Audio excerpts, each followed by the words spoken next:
Nós vivemos em um tempo em que se prega muito a prosperidade, onde supostamente Deus quer que a gente esteja bem em todas as áreas da nossa vida.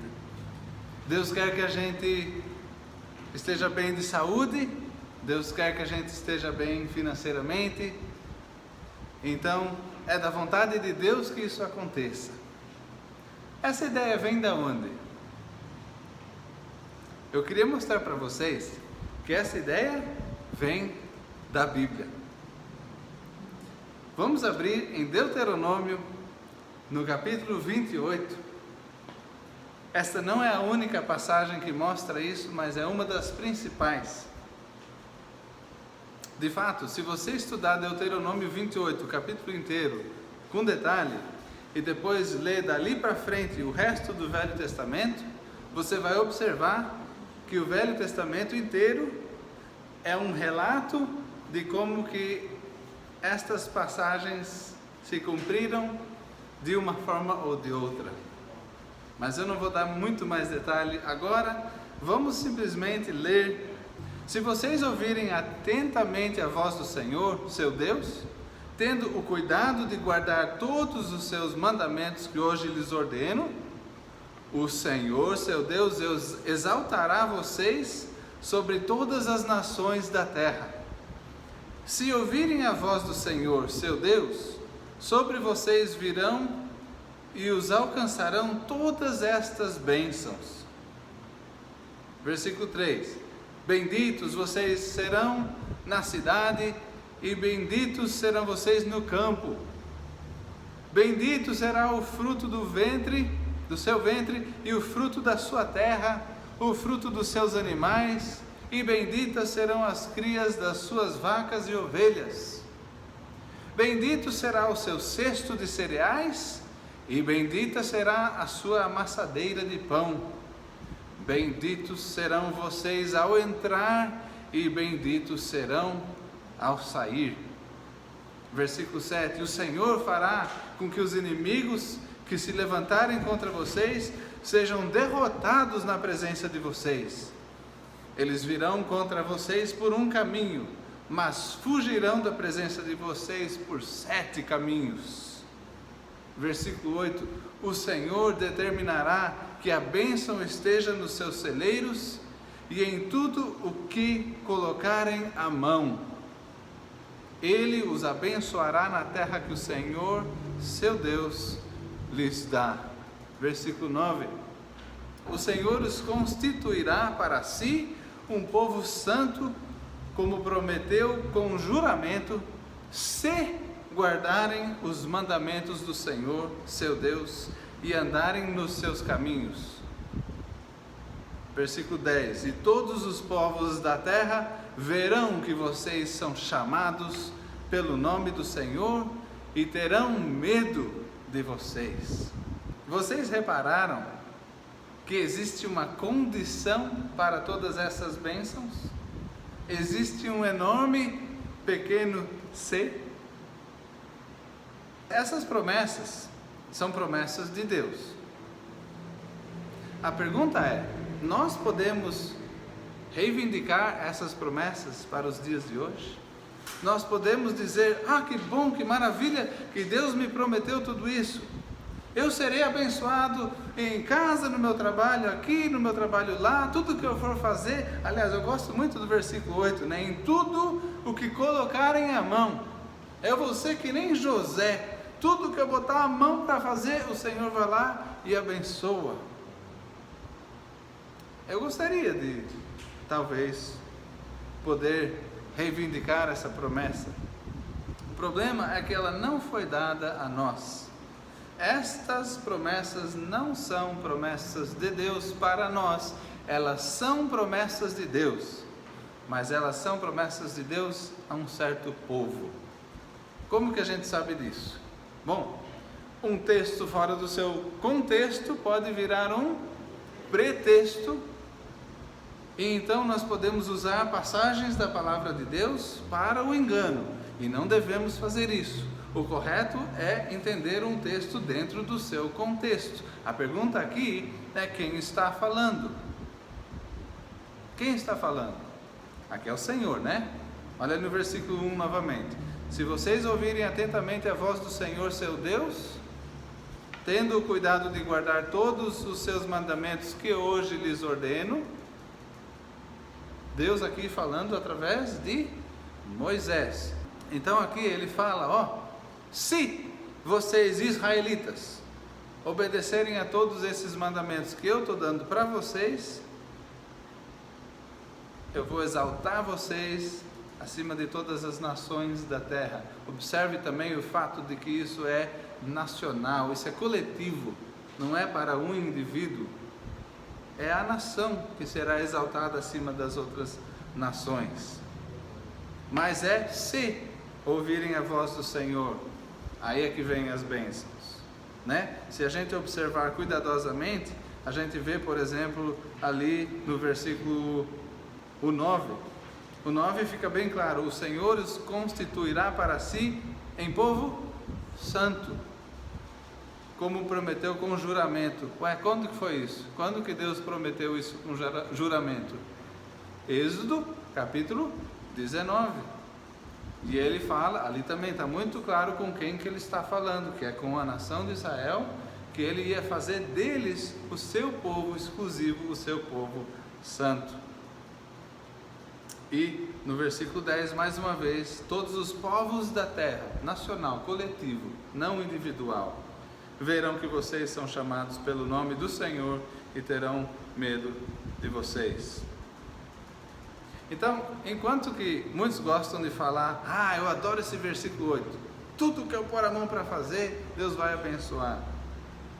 A pergunta é, essa promessa cabe aos dias de hoje? Recentemente eu estava conversando com um corretor e ele estava falando que a empresa que estava vendendo os apartamentos tinha só alguns apartamentos numa torre para concluir todas as vendas. Então, para acelerar e acabar logo com as vendas, eles resolveram dar uma vantagem para quem quisesse comprar um apartamento ali no fim. Só que eles não podiam, não era justo, não seria justo baixar o preço, porque aí quem comprou antes no preço, no primeiro preço, ia falar, mas como assim? Agora vocês estão vendendo mais barato ainda? Então, eles falaram, nós vamos dar um desconto na escritura. A escritura sai de graça. Quem comprar agora, a escritura sai de graça. É uma vantagem. Aí chega todo feliz o cara que comprou um dos primeiros apartamentos e fala, que legal, no dia que entregarem eu vou sair com a escritura na faixa. Pode isso? Está no contrato dele? Só porque a mesma empresa que vendeu para ele, vendeu para o outro com aquela oferta, ele também tem acesso a isso? Não. E ele pode chiar, espernear, não vai ter. Não está no contrato. Não foi algo dado a eles. Foi especificamente para os últimos compradores. A vida é dura, né? Não é justo, né? Não é que não é justo. Tem coisas diferentes com propósitos diferentes. E Deus tem um propósito com a nação de Israel. Quando a gente olha essa passagem, onde fala que Deus exaltará vocês sobre todas as nações da terra, vocês quem? Essa é a pergunta que nós devemos perguntar. É o Brasil? Lógico que é o Brasil. O Brasil já está em cima de... Não, brincadeira, gente. Mas, quem é então? É a nação de Israel. Pelo contexto a gente já sabe disso. E o duro é que a continuação da leitura do Velho Testamento nos mostra que o resto de Deuteronômio, inclusive eu parei ali no versículo 10 a leitura, se vocês continuassem, até o versículo 14 está falando de quantas bênçãos Deus ia derramar sobre aquele povo, se eles fossem fiéis, se eles fossem obedientes à lei que Deus tinha dado a eles. Mas a partir do versículo 15, ele reverte a situação e fala, mas se, também é condicional, se vocês desobedecerem, tudo que ele falou que ia ser abençoado no campo, no fruto do ventre, as crias dos animais, a amassadeira do pão, tudo, todas as coisas ele vai contando um por um. Vocês, se desobedecerem, vocês serão amaldiçoados nisso, amaldiçoados naquilo, e tudo que vocês botarem a mão para fazer vai dar errado. E a gente pode ler a respeito de exatamente isso, porque teve alguns breves momentos onde a nação de Israel foi obediente e aí foi abençoada com essa abundância material. Mas em sua história nós vemos outra realidade. É até bem triste. Se a gente ficar sempre lendo só o Velho Testamento, a gente pode começar a ficar meio depressivo, porque só dava errado, só dava pepino, só dava problema. Eles foram desobedientes. Só que assim como a escritura de graça não foi algo prometido para todos, nós temos na Bíblia também uma divisão daquilo que é para nós e daquilo que não é. Vamos pegar Romanos 11, versículo 13, para estabelecer um fato, e daí a gente pode dar seguimento a isso. Romanos, no capítulo 11, no versículo 13, diz o seguinte, aqui é o apóstolo Paulo escrevendo, e ele fala: eu dirijo-me a vocês que são gentios, visto que eu sou apóstolo dos gentios, glorifico o meu ministério. Ele é apóstolo dos gentios. Nós somos gentios, certo? Nós não somos Israel, nós somos brasileiros, somos gentios. Então, já que Deus enviou a este apóstolo para as nações não israelitas, então as 13 cartas do apóstolo Paulo ali de Romanos até Filemon são o conteúdo das coisas que Deus quis informar e instruir aos gentios. O que as escrituras dizem a respeito dos sofrimentos nestas cartas? Vamos dar uma pesquisada, mas não lá no Velho Testamento, onde a gente poderia dizer: eu quero para mim isso aqui, eu vou reivindicar isso aqui, eu vou ser abençoado em tudo o que eu fizer. Não, vamos ver o que Deus nos dá instruções, e vamos começar com Romanos capítulo 5, versículo de 1 a 5. Romanos capítulo 5, e já temos aqui uma menção ao Evangelho, a coisa linda que é essa boa notícia de salvação. No versículo 1 ele fala: justificados, pois, mediante a fé, está ali, mencionou, né? E é isso que somos justificados quando cremos que Cristo morreu na cruz pelos nossos pecados. Justificados, pois, mediante a fé, temos o que com Deus? Temos paz com Deus. Que maravilha! Fomos reconciliados, não estamos mais em pé de guerra, temos paz com Deus, por meio do nosso Senhor Jesus Cristo. Versículo 2: pelo qual obtivemos também acesso, pela fé, a esta graça na qual estamos firmes, e nos gloriamos na esperança da glória de Deus. Nos gloriar é a ideia de ter uma imensa alegria a respeito de alguma coisa. Nos gloriamos nessa esperança. Olha o 3, no entanto, olha que coisa estranha. E não somente isso, mas também nos gloriamos nas tribulações. Como assim?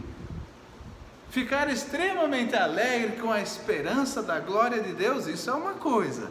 E ficar extremamente alegre com o sofrimento, como assim? Mas é isso que ele diz: mas também nos gloriamos nas tribulações, sabendo que a tribulação produz perseverança, e a perseverança produz experiência, e a experiência produz esperança. E a esperança deixa a gente confuso? Não. Versículo 5 diz: ora, a esperança não nos deixa decepcionados, porque o amor de Deus é derramado em nosso coração pelo Espírito Santo que nos foi dado. Quando eu estou sofrendo, o meu primeiro impulso é pedir ao Senhor: por favor, retire isso de mim. E nós somos assim, essa é a nossa natureza. Está doendo, não quero continuar doendo, certo? Simples assim. Não quero mais. Senhor, por favor, retire isso de mim. No entanto, aqui ele está falando: nós nos alegramos com a tribulação. Como assim? A gente gosta de sofrer? É isso? Se nós somos maduros em Cristo, a resposta é sim. É muito estranho, mas a resposta é sim. Gostamos de sofrer. Não pelo prazer de sofrer, mas pelo fruto disso tudo. Deus usa a tribulação para produzir do seu caráter em nós perseverança, experiência. Experiência, quando você tem experiência, você sabe como é, você sabe como funciona. E você tem esperança, uma esperança que jamais se abala, porque está firme no amor de Deus. E mais para frente, em Romanos, no capítulo 8, nós temos no versículo 18 um dizer, Romanos 8, 18, e ele fala, porque para mim tenho por certo que os sofrimentos do tempo presente não podem ser comparados com a glória a ser revelada em nós. Não dá nem para comparar o sofrimento de hoje com a glória de amanhã, porque esse sofrimento produz um fruto e esse fruto é eterno. Paulo teve uma experiência que eu diria assim, bem incrível, bem fantástica, e está registrado em 2 Coríntios 12, e ele fala no versículo 7 até o 10 o seguinte, 2 Coríntios 12, 7, e para que eu não ficasse orgulhoso com a grandeza das revelações, foi-me posto um espinho na carne, mensageiro de Satanás, para me esbofetear, a fim de que eu não me exalte. Esse espinho na carne que dava soco nele, era uma coisa gostosa? Ele apreciava isso? Não, né? 3 vezes no versículo 8 ele fala, 3 vezes pedi ao Senhor que o afastasse de mim. Bom, nesse ponto, eu já sinto que eu e Paulo estamos juntos, porque é assim que eu faço, né? Começou a doer, eu já choro, Senhor, por favor, tire isso de mim.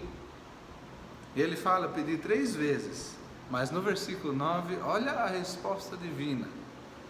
Então ele me disse, eu vou abençoar você em tudo que você faz, é só reivindicar a minha promessa em Deuteronômio 28. Desculpa, eu não estou lendo, eu estou brincando, mas é isso que muitos fazem hoje. Você está sofrendo, irmão? Vai lá, se agarra nas promessas de Deus. Como assim? A promessa que Deus fez para outra pessoa, é nessa que eu vou me agarrar? E se Deus tivesse um outro objetivo? E se Deus quisesse cultivar no meu coração quem Ele é e mudar o meu caráter para me transformar numa coisa muito melhor? Não seria bom deixar quieto as promessas dadas a outro povo e ver exatamente o que Deus está fazendo com a gente? Aqui, vamos voltar ao versículo 9 para ver o que de fato está escrito. Então ele me disse, a minha graça é o bastante para você, porque o meu poder se aperfeiçoa na fraqueza. A gente conhece essa expressão, a minha graça te basta. Já está bom, é o suficiente. Você não precisa você não precisa de mais nada além do meu amor, do meu carinho, da minha bondade. Eu sei o que eu estou fazendo na sua vida. A minha graça te basta. Aí, ainda no versículo 9, a mudança de atitude. Primeiro ele fala, eu pedi para tirar de mim esse sofrimento. Depois ele fala de boa vontade, pois mais me gloriarei na fraqueza. Eu vou ficar ainda mais feliz com o sofrimento, é isso? É isso mesmo, exatamente. Por quê? Para que sobre mim repouse o poder de Cristo. Versículo 10. Por isso, sinto prazer nas fraquezas, nos insultos, nas privações, nas perseguições, nas angústias, por amor de Cristo. Porque quando sou fraco, então é que sou forte. Eu acho maravilhosa a lição que Deus ensinou ao apóstolo Paulo nesse momento. E nós temos a oportunidade de aprender também.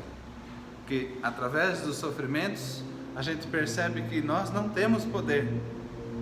O sofrimento nos esmaga, nos joga no chão, nos derruba e mostra pra gente o nosso poder. É essa a sua força, moleque. É ou não é? Fala a verdade. O sofrimento nos derruba e nos humilha e nos mostra o nosso poder. E aí a gente percebe, realmente somos fracos. E aí é que passamos a confiar mais no poder daquele que tem todo o poder, naquele que é onipotente, no Pai sensacional que temos. Vem cá, vocês que são pais, qual de vocês não aplica com todo o amor e carinho uma certa dose de dor, controlada, claro, mas um pouquinho de dor aos seus filhos quando eles cometem coisas erradas para ensinar virtude, para ensinar o caminho correto? Qual de nós, pais, com amor, deixa de fazer isso? Todos nós fazemos isso. Nós queremos aplicar uma dorzinha controlada, algo que não vai machucar permanentemente, mas que é para dar aquele toque e aprender sabedoria. Como o pai que permite, por exemplo, que o filho sofra uma consequência de uma desobediência. Não podia brincar com tal brinquedo, brincou na hora errada, no lugar errado, veio uma situação, o brinquedo ficou destruído. Os pais insensatos vão lá e acudem correndo e falam, não fica assim, papai vai comprar outro, não tem problema. Mas os pais que amam os filhos vão falar, você desobedeceu e agora infelizmente você vai precisar se contentar com os outros brinquedos que você tem, porque esse foi perdido. Você não devia ter desobedecido. E daí aquela dor ensina sabedoria para a criança. E hoje? E Deus? Como que Ele age com a gente? Da mesma forma, permitindo certas dores em nossa vida, por amor, porque Ele sabe o que faz e Ele quer cultivar em nós o seu caráter. E isso a gente vê em Romanos 8. Vamos lá, Romanos 8, de versículo 26 ao 29, nos dá esse objetivo, esse propósito de Deus em nossas vidas. Romanos capítulo 8, 26 diz o seguinte: da mesma maneira, também o Espírito nos ajuda em nossa fraqueza, porque não sabemos orar como convém. É um fato, a gente não sabe orar da melhor forma, não sabemos o que pedir da melhor forma, mas o próprio Espírito intercede por nós com gemidos inexprimíveis. E aquele que sonda os corações sabe qual é a mente do Espírito, porque intercede pelos santos de acordo com a vontade de Deus. Ele sabe o que Ele pede. Então mesmo quando a gente está ali clamando 1, 2, 3 vezes, tira a dor de mim, né? Como Paulo fazia, a gente repete. A gente passa de 3, 4, 5, 6 e fica pedindo, tira. E o Espírito Santo ali do nosso lado, pedindo as coisas conforme a vontade de Deus. Ele sabe o que pedir e está ali nos acudindo e intercedendo por nós. Que coisa maravilhosa! Mas vamos continuar, porque no 28, o versículo 28 diz: sabemos que todas as coisas cooperam para o bem daqueles que amam a Deus, daqueles que são chamados segundo o seu propósito. Em meio ao sofrimento, é importante lembrar, Deus tem um propósito, e é um propósito muito bom. Então até as coisas que vão numa direção errada, Deus usa para o bem. No versículo seguinte fala, pois aqueles que Deus de antemão conheceu, Ele também predestinou para serem conformes à imagem de seu Filho, a fim de que Ele seja o primogênito entre muitos irmãos. Em Colossenses 1:27, ele fala de outra forma, Cristo em vós, a esperança da glória, Cristo em nós. É isso que Deus está querendo fazer, moldar a cada um de nós, segundo a imagem de quem? Do seu Filho, Jesus Cristo. A ideia da palavra conformes à imagem é de tomar a forma de. Deus está nos transformando, nos modificando, para que sejamos mais e mais como o Senhor Jesus.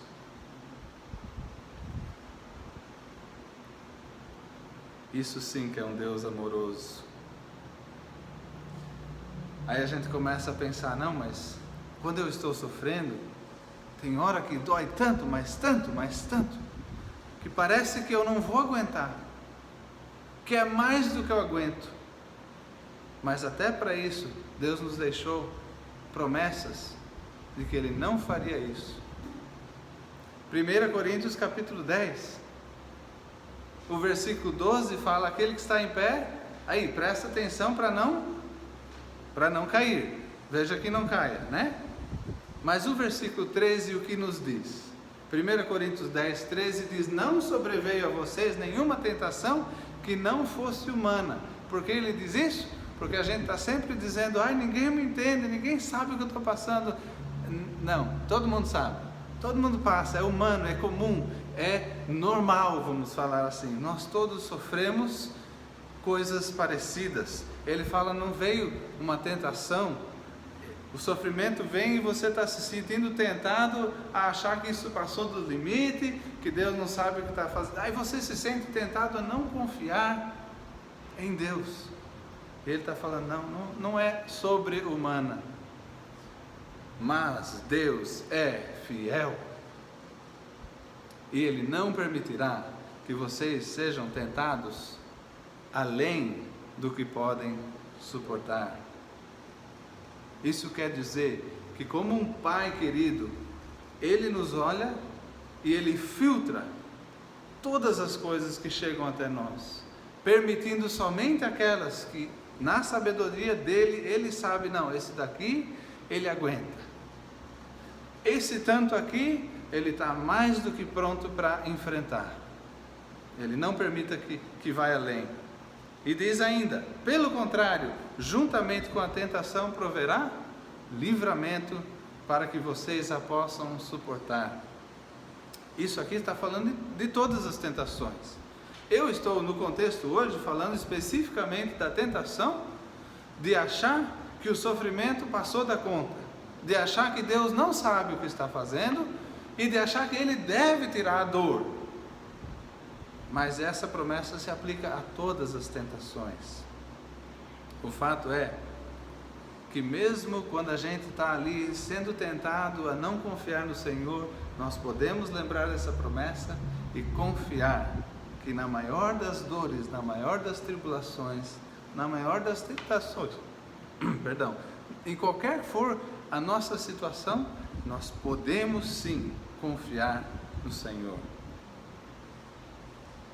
Mesmo que a gente peça, tira de mim, a gente pode também junto pedir, ou então, me mostre o caminho, me ensine a sabedoria, me molde e me transforme na imagem do seu Filho, porque eu estou disposto sim. Eu gostaria de concluir com 2 Coríntios, capítulo 4, e versículos 16 a 18. 2 Coríntios 4, versículo 16, e aqui ele diz, por isso não desanimamos, pelo contrário, mesmo que o nosso exterior se desgaste, o nosso ser interior se renova dia a dia, porque a nossa leve e momentânea tribulação produz para nós um eterno peso de glória. Está vendo o contraste? Leve tribulação, peso de glória. É maravilhoso isso. Diz ainda, acima de toda comparação. Quando eu era mais jovem, eu tentava comparar. A tribulação dói tanto, mas agora vai ser mais aí. Eu percebi, não, aqui não está falando que a comparação é muito grande, está falando que não tem comparação, não é nem possível, não são coisas do mesmo tipo. Uma é tão superior que a outra que nem comparação tem. E aí, falando mais no versículo 18, ele diz: na medida em que não olhamos para as coisas que se veem, mas para as que não se veem, porque as coisas que se veem são temporais, mas as que não se veem são eternas. Tem muita coisa nessa vida que pode doer muito, especialmente quando a gente tem problemas de saúde que vão continuando e vão doendo e doendo, e a gente fica aflito, e a gente pede ao Senhor, e a gente pergunta: mas por que o Senhor não me cura? Ele tem tanto poder, Ele podia me curar a qualquer momento, é fácil isso, por quê?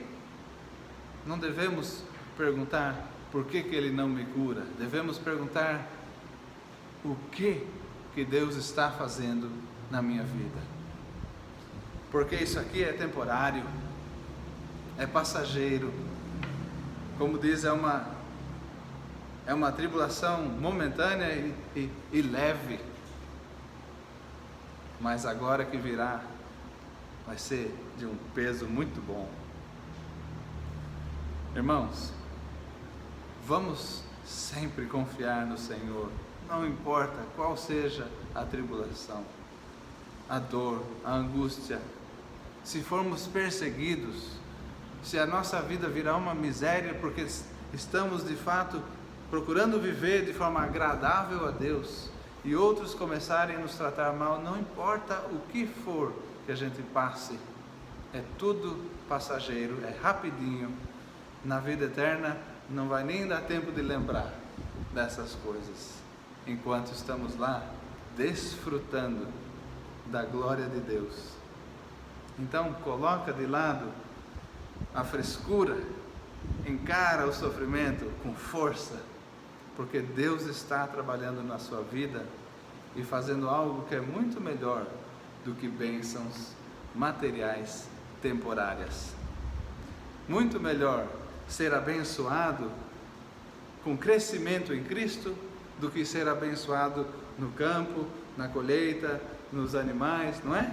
É muito melhor ser abençoado espiritualmente, o que é permanente, do que ser abençoado materialmente, o que é apenas temporário.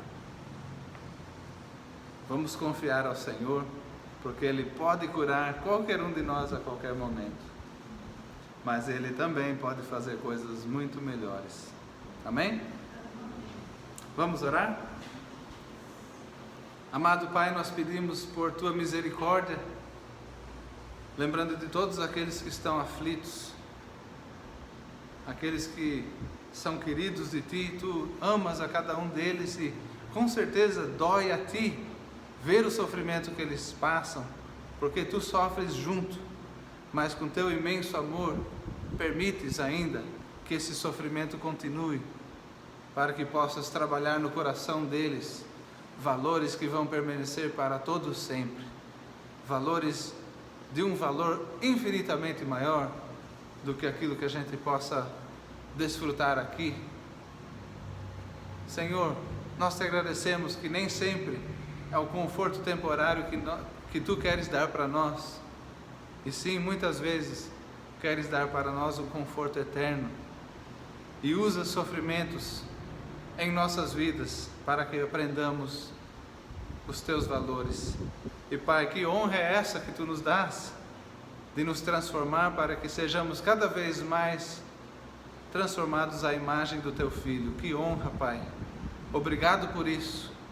E pedimos que nos moldes de fato todos os dias cada vez mais e nos fortaleças em toda e qualquer situação para que possamos sim resplandecer a glória de Cristo Jesus, o amor dEle, o cuidado dEle para com os outros ao nosso redor, através da Tua transformação em nossas vidas. Pai, te agradecemos por isso, em nome de Jesus Cristo. Amém.